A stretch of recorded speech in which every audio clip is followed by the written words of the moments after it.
You know, some would call it poetic justice that D'Angelo Russell got his first ever playoff win with 76ers players using cell phones on the bench. Yes, sir. That's my all-star. Mike, you're literally the biggest front runner that I've ever met in my life. James, that's funny. You better say roll it before I do something I'm going to regret. Like what? I said you better roll it before I do something I'm going to regret. Okay, geez, big weirdo over here getting offensive. Roll it. Wow.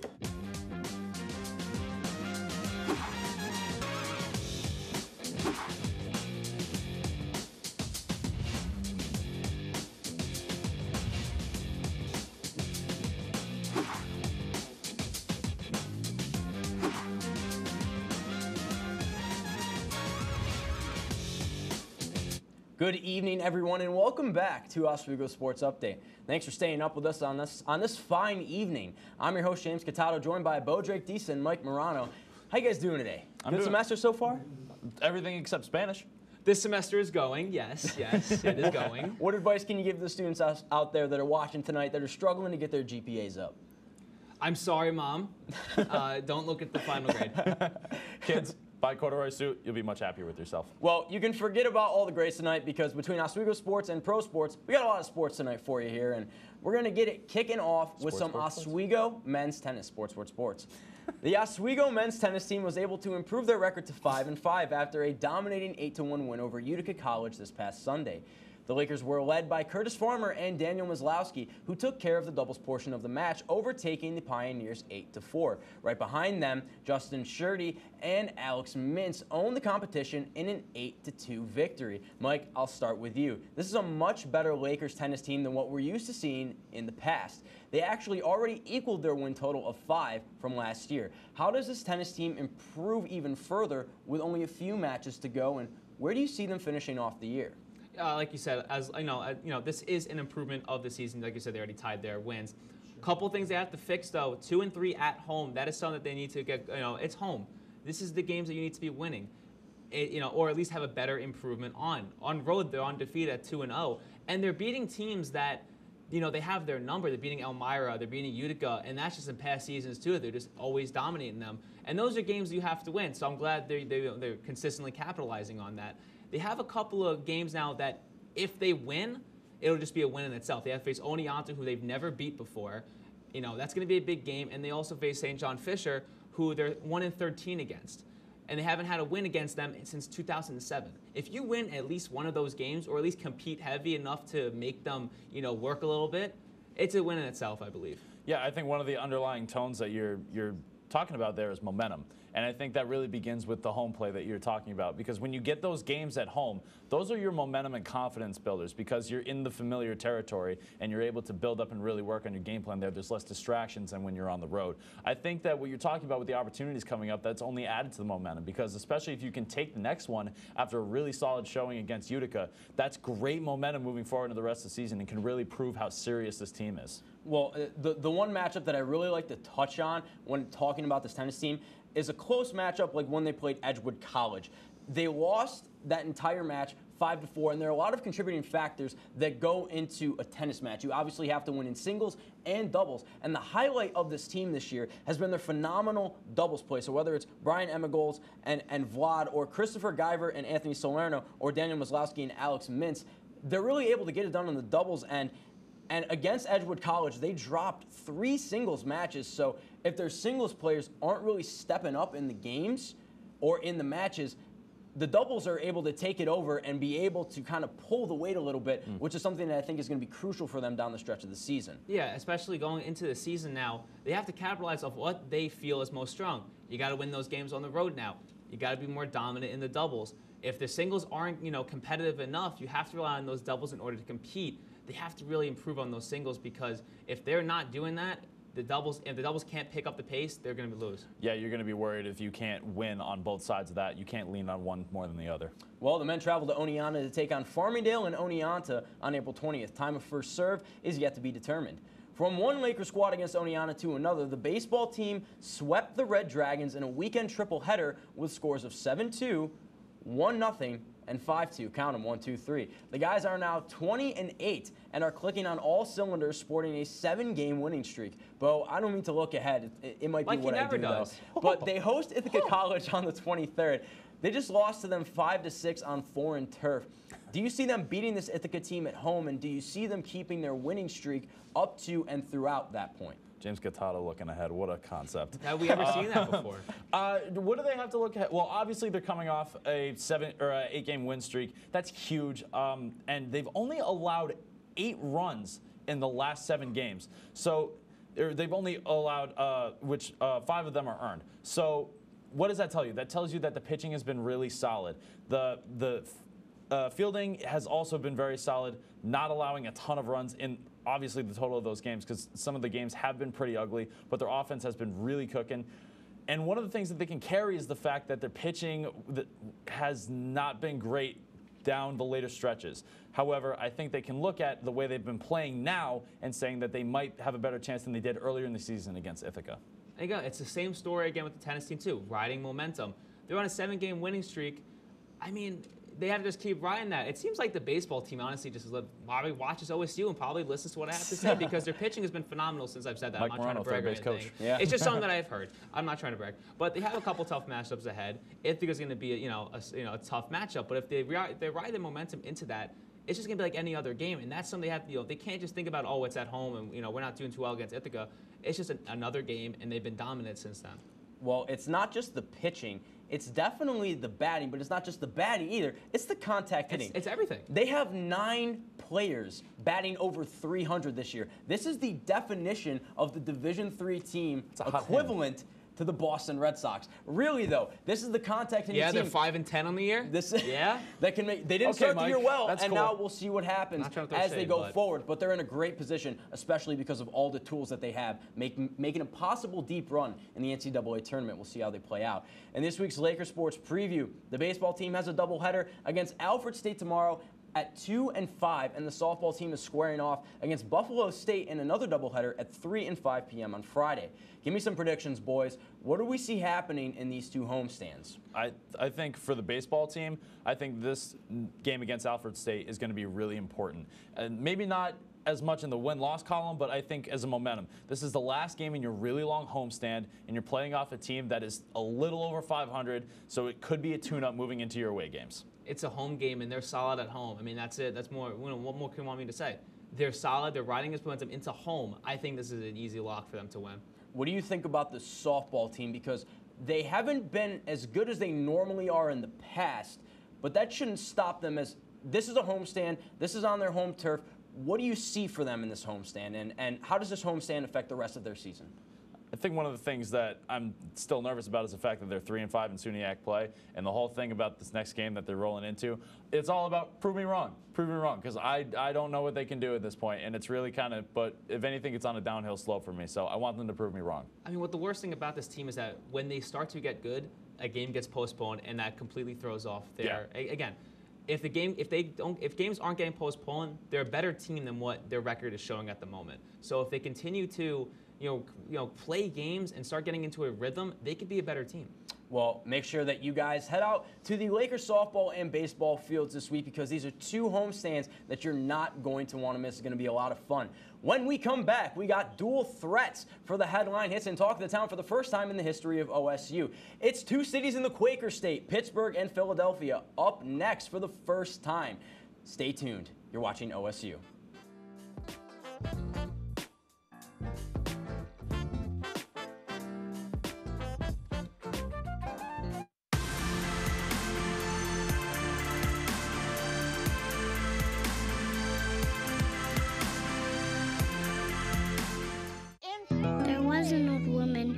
In a shoe. She had so many children, she didn't know what to do.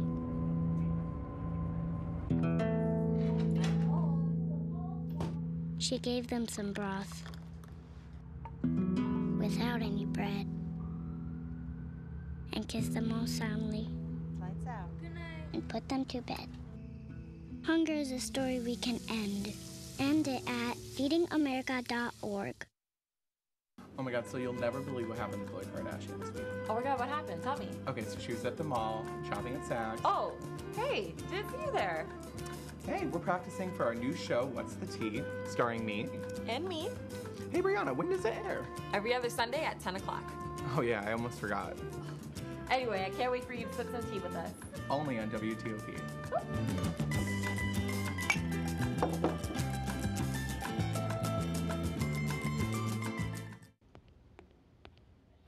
Can I tell you a cat joke? Just kidding. Why did the girl ask the mushroom to dance? Because he was a fun guy. What do you call a pig that knows karate? Pork chop. So how does a tissue dance? Put a little boogie on it.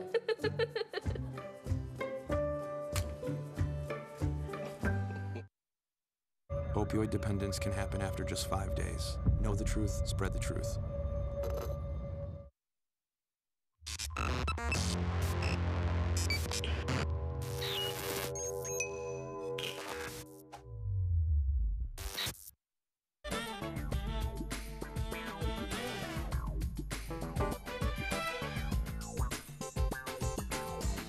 Welcome back to OSU. For the first time in OSU history, we've got two feature cities in the Quaker State, Philadelphia and Pittsburgh, for headline hits and talk of the town. So let's not waste any time. Starting off in Augusta, Georgia. I know, it's not Pittsburgh or Philly, but this had to be addressed on the show out of respect. Tiger Woods has won the Masters at 43 years old. Woods completed one of the greatest comeback in sports history when he shot a 13 under on the path to securing his fifth green jacket. The reason why it was called the greatest comeback? Well, it was because of the adversity Tiger had to overcome. Here's the man himself talking about how he overcame his injuries. I had, serious doubts after, what transpired a couple of years ago. I could barely walk. I couldn't sit, couldn't lay down. I really couldn't do much of anything. To have the opportunity to come back like this, it is probably one of the biggest wins I've ever had for sure because of it.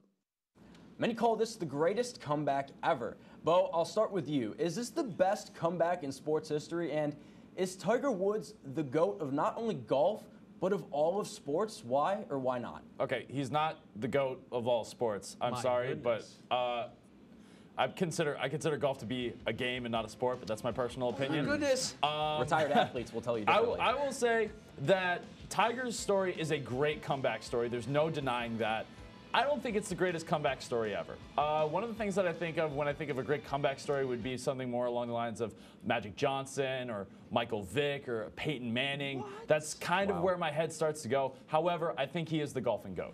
Wow. Well, more people, I would say, think that 3-1 lead that the Warriors blew is probably the best comeback in sports history, if it's not Tiger. Single-person comeback. After a 9-5 start, the Philadelphia Phillies are one of the hottest teams in baseball and are in first place in the NL East. The leader of it all? Bryce Harper. The 26-year-old is batting .280 on the season with 4 home runs. Mike, as of right now, is Bryce right? Is Bryce worth the price tag? What will make him worth it if not? I love these liners that you're giving me, by the way. Thank you. The Phillies were, they had a unique opportunity in the offseason, and they got Bryce Harper at a huge offer and a huge contract. It was an offer they couldn't refuse, and they just had to get him on the team. I don't blame them. I think the Phillies are a favorite with this team, especially we got Rhys Hoskins, JT Realmuto, Andrew McCutchen. I mean, this team is a favorite to win the NL East. It's a very competitive NL East, so they stacked up for it, and I think it was the right move, and I think he's going to, make the Phillies a World Series contender. Well, it's only the beginning of the season, but we'll see if he's another all-star and leads the Phillies to the playoffs. From the diamond to the ice, the Pittsburgh Penguins have found themselves in a 3-0 hole and on the verge of getting swept against the New York Islanders. Bo, the Penguins are very down, but not out yet. What do they have to do to find themselves completing the nearly impossible and coming back from a 3-0 deficit? I think the interesting thing about this is the fact that the Penguins have actually been playing the game that they have usually played. So I think what's important for them moving forward from here is to kind of look inside themselves and get creative. I mean, one of the problems is that they're playing the Islanders, who are extremely hot, and I don't know that they have the ability to come back from this. I will say the Islanders have proved that John Tavares was not as necessary as he was, and I see them moving on deep into the playoffs. Well, it is a testament to the fact that anything is possible, especially because the Islanders lost to Bears and were still able to go up 3-0 against the Penguins and probably make a deeper run in the postseason. As if a loss to the 6th seed Brooklyn Nets wasn't enough, the 76ers add more fuel to the fire by creating a social media storm. Amir Johnson and Joel Embiid were caught on their phones during the loss while they were sitting on the bench. Mike, I know Embiid's explanation was a little more serious than we thought, but if you're Brett Brown, the coach of the Sixers, what do you do? Oh, I'm sorry. Oh, my God. That's Get off your embarrassing. It's phone. embarrassing, I understand. It's a bad look overall. It's in a playoff game, first of all. Stan Van Gundy said it the best. If Embiid is saying how serious it is, I mean, first of all, the 76ers front office should know about it. Amir Johnson's not even active for the game, so if it really is that big of a problem, he could be in the locker room right now handling that issue. It's something that could have been easily avoided. They took the long way, and now they're paying the consequences for it, as they should. Well, it was rumored that Johnson's daughter was incredibly sick, so we'll see if that is truthful or not in the near future. The Penguins, moving on to talk of the town, the Penguins aren't the only team in Pennsylvania that's in a hole. The 76ers lost to the Brooklyn Nets in this game, a 111 to 102. It was a pretty embarrassing loss, as you could hear boos all throughout and after the game, and fans were leaving as early as the third quarter. I'll start with the Nets fan in the room. I know he's ecstatic. Mike, what does Philly have to do to be able to take at least one game at home, and how tough will this be for the Sixers if they lose this series? So you're going to the front runner? Is that what you're doing? Is that what it is? Again, it's not the end of the world for the 76ers. I know a lot of people, especially myself, would love to think that it's, for the 76ers, this is it. It's only game one.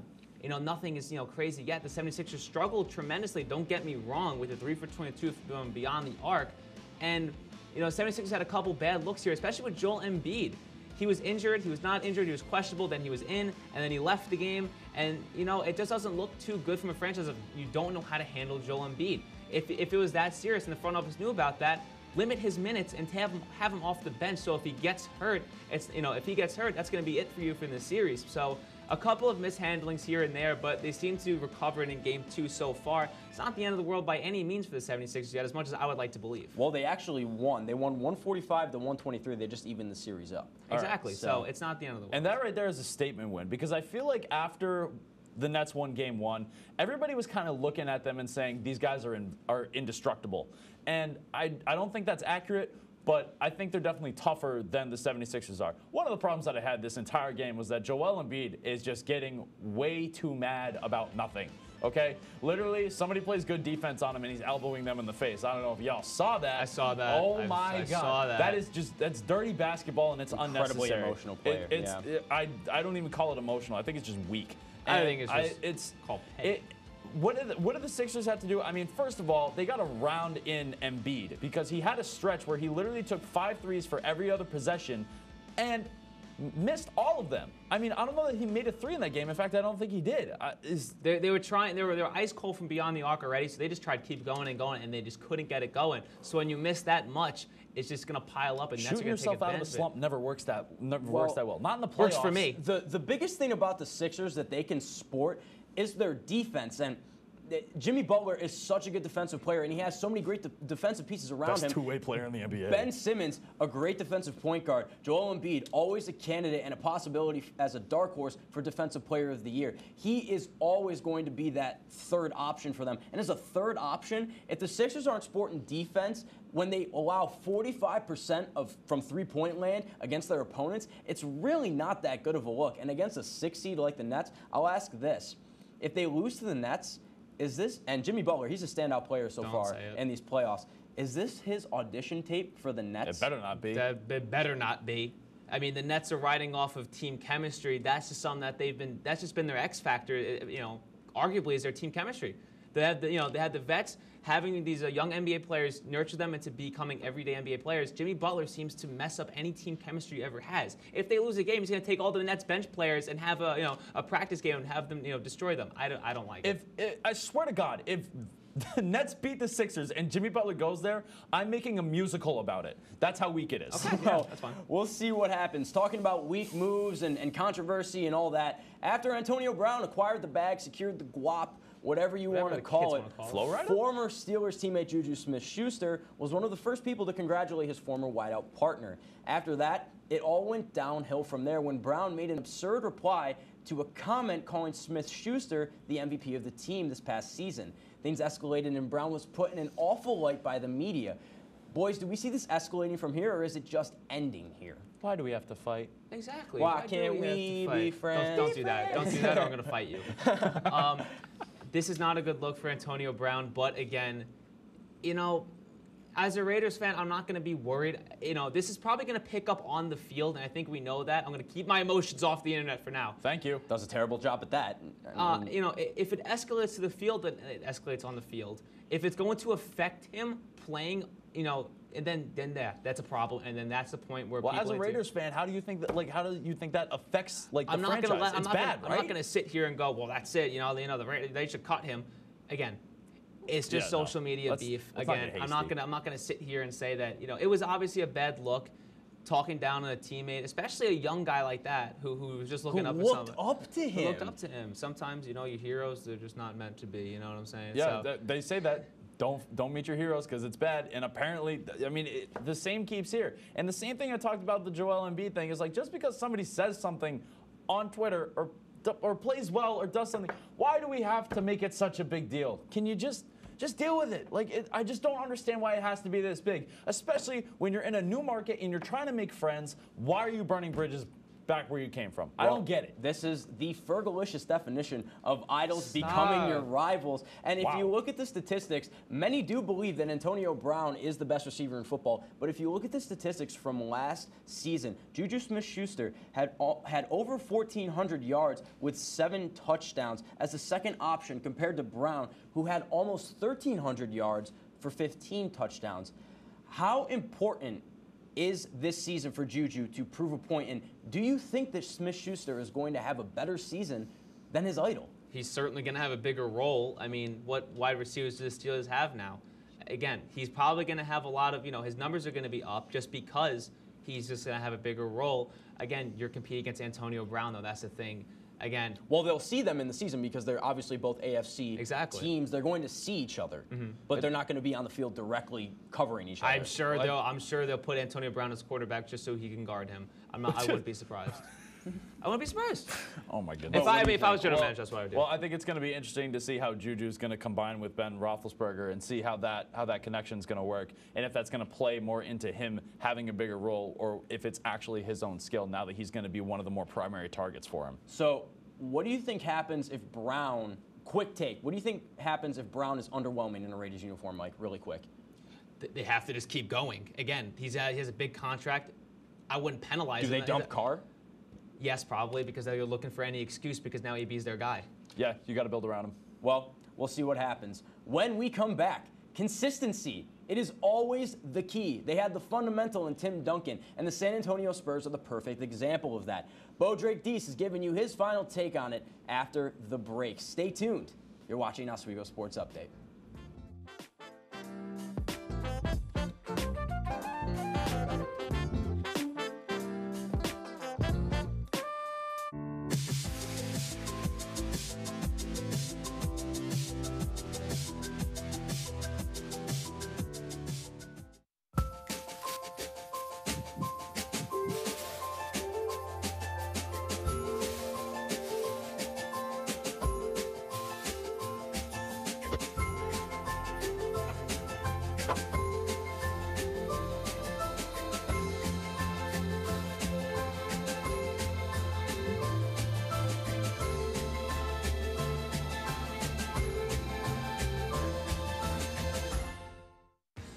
Hi, I'm Zachary Haynes. I'm the new host and producer of the new comedy sketch show, Acting Out, a comedy sketch show by college students for college students.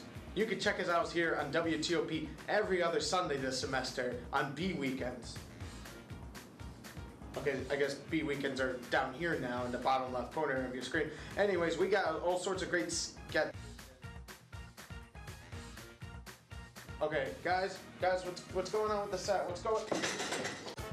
You made her college years possible, opening that education savings account when she was little, spearheading campus tours, and deciphering financial aid. If you can ace planning for college, you can do it for retirement. Get on track with tips at aceyourretirement.org.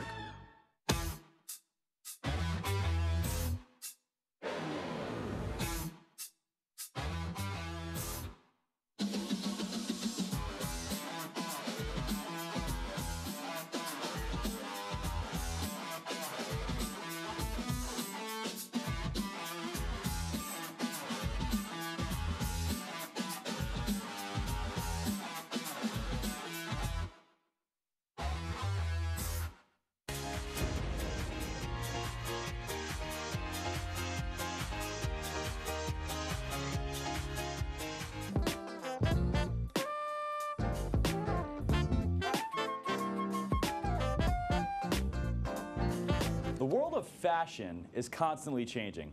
Different colors, materials, watch bands, and pretty much anything else you can think of. Russell Westbrook is living proof of that. The world of basketball is not much different. When the game of basketball began its tour of prominence in pop culture nearly 60 years ago, the name of the game was well drawn up plays and good fundamentals because that's all we had at that point. Today there's been quite a shift. The game is much more about having your best 1 to 3 dominant players and then role players who can fill in the gaps because you need to play 5-on-5. Most of the NBA today plays this way except for one beautiful corner of Texas. The keepers of this sacred basketball tradition are the San Antonio Spurs. While it is undeniable that the Spurs have had their dominance in the past with players like Iceman George Gervin, the Admiral David Robinson, the best sixth man of all time Manu Ginobili, the crafty Tony Parker, and the best to ever play the 4 position, the big fundamental Tim Duncan. All those are really big names in the league, but they all have something in common this year. They are no longer on the Spurs. In a league where hero basketball and walkdowns are so common, Greg Popovich and his staff have been able to keep this great tradition of basketball alive and well. The 3-time Coach of the Year has consistently found ways to get wins, consistently drafted players who no one has heard of and made them into players. Made them into players who maybe wouldn't be able to beat LeBron or Giannis in a one-on-one game, but able to manipulate a system in ways no one else seems to be able to do in today's league. There's really a big reason why when free agent season rolls around, there's really no big names on the market talking about them going to the Spurs. And it's because it simply will not work. Pop is unwavering in his position on keeping to system basketball. Players that would work in San Antonio are names like Al Horford and Boogie Cousins, but he wouldn't work for more than one obvious reason. Honestly, though, if an aging LeBron James was looking to go out into the sunset in a beautiful way, he could hike down to Texas and be part of a beautiful thing, even though it's really not likely to happen, and I don't even think LeBron could give up that kind of control at this point in his career. But in a perfect world anyway. But the idea is that in most cases, with willing players, the Spurs can contend if they choose. After all the Kawhi drama last year, everyone seemed to think that this was the end of the great era and that they would have to follow the rest of the league into hero ball. But Pop has been able to take this Spurs team to places they probably wouldn't have been able to go without him. Moving forward, I hope to see them continue this trend and keep this game beautiful. Thanks for staying up with us tonight. Tune in next week where we'll go get our passports ready and head to the north. Toronto is our feature city, and you won't want to miss it. Thanks for watching. Have a great night. Hey, President Stanley, what's your favorite television station? I don't know. Hey, guys, what do you think? Guys, I don't feel so good. Shouldn't have had that chili for lunch.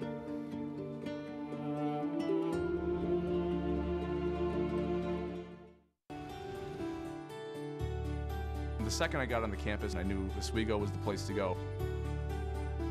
There's a place for everybody at Oswego. This school just opens the world to you. Have the opportunity to explore and to learn so many different things, not only about yourself, but the people around you and the world. It definitely is about the student. I felt it to be very about me. Now that I'm here, I can't imagine myself anywhere else.